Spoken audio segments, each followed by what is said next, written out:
masih terkait diversifikasi produk dan pemanfaatan limbah olahan ikan patin berbasis zero waste. Sebelumnya ada yang sudah tahu ibu apa itu zero waste? Belum ya, tapi ibu sering nggak makan ikan patin, masak? Sering banget ya. Oke, mungkin nanti kita bahas di selanjutnya di sini gitu. Masih semangat? Masih. Ya, jangan lupa ya, nanti diterapkan setelah pulang. Baik ibu-ibu, jadi di sini saya akan sedikit menjelaskan mengenai diversifikasi produk dan pemanfaatan limbah olahan ikan patin berbasis zero waste. Jadi ibu-ibu sekalian semuanya sebelumnya itu pernah nggak masak ikan patin? Pernah. Nah, kalau di Palembang ini di Sumatera Selatan banyak kan ya ibu-ibu ikan patin itu. Jadi di sini biasanya ibu-ibu masaknya diapain aja sih ikan patin itu? Kalau saya sendiri dipindang sih. Oh, dipindang ya.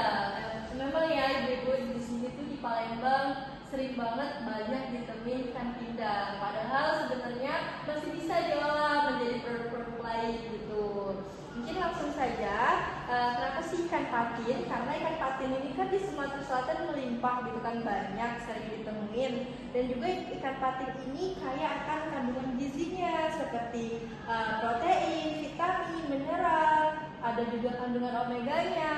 Dan juga ikan patin ini dapat bermanfaat untuk kesehatan jantung, otak, serta menambah daya tahan tubuh. Jadi limbah dari ikan ada apa aja sih ibu? Jeroan, Sisi ikan, tulang, kepala ikan. Nah, itu semua bisa kita manfaatkan ibu-ibu. Seperti kalau tulang itu bisa kita manfaatkan jadi tepung. Terus kalau bisa kulit itu bisa kita manfaatkan jadi keripik kulit tulang ikan. Terus juga bisa kita jadi buat suplemen minyak ikan. Terus sisik itu kan mengandung kolagen, jadi bisa juga kita jadiin pelembab kolagen itu. Dan juga bisa kita jadiin kerajinan dari sisik ikan. Dan juga jeroan ikan itu bisa kita gunain untuk pupuk organik cair. Nah, tapi di sini permasalahannya ibu, kita kan kalau masak ikan pasti tulangnya dibuang kan, sisiknya dibuang, kepalanya, ekornya.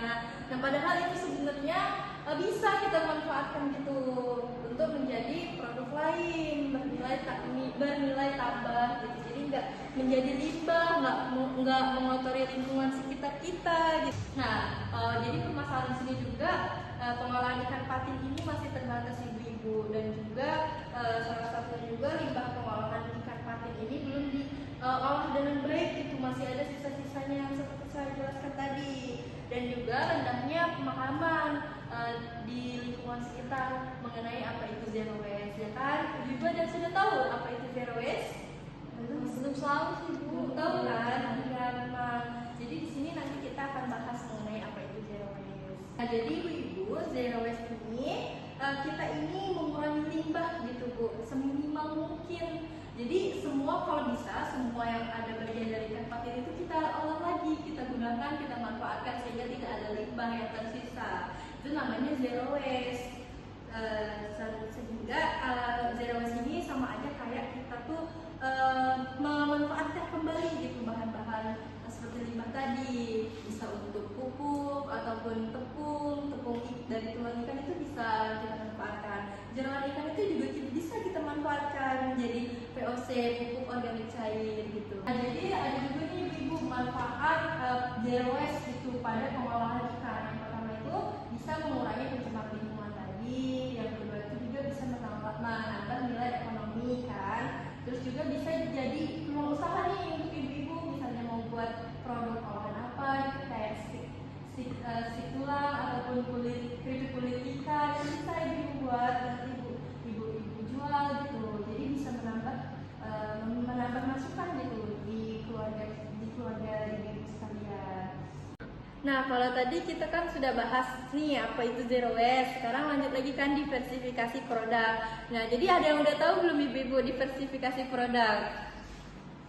Perubahan produk mereka menjadi olahan. Nah bener ibu-ibu, ih keren banget ibu-ibu, bener tuh seperti yang sudah ibu ada bilang, kalau diversifikasi produk itu kita tuh menciptakan nilai tambah gitu pada suatu produk baru, tapi dari bahan yang sama gitu. Kayak ikan tadi kan nggak cuma dipindang aja, tapi juga bisa dibuat seperti nugget ikan patin ataupun cookies dan yang lain-lainnya. Nah, jadi ibu jangan lupa nanti setelah pulang dari sini, ibu bisa nih langsung menerapkan kalau habis beli ikan patin atau ikan-ikan yang lain, jangan langsung dibuang limbahnya. Ibu-ibu bisa buat VOC, pupuk tadi, ataupun ibu-ibu bisa buat keripik kulit ikan gitu kan, untuk ngenalin ke keluarga ibu-ibu, dan juga bisa ibu-ibu tuh buat nugget gitu kan untuk anak-anaknya, untuk sekolah sarapan gitu, sarapan sekolah. Ya mungkin itu aja ya ibu-ibu, materi dari saya. Mungkin banyak kurangnya, dan juga apa yang saya sampaikan semoga bisa bermanfaat untuk ibu-ibu semua. Mungkin sekian saya akhiri. Wassalamualaikum warahmatullahi wabarakatuh. Waalaikumsalam. Terima kasih ya, terima kasih ibu.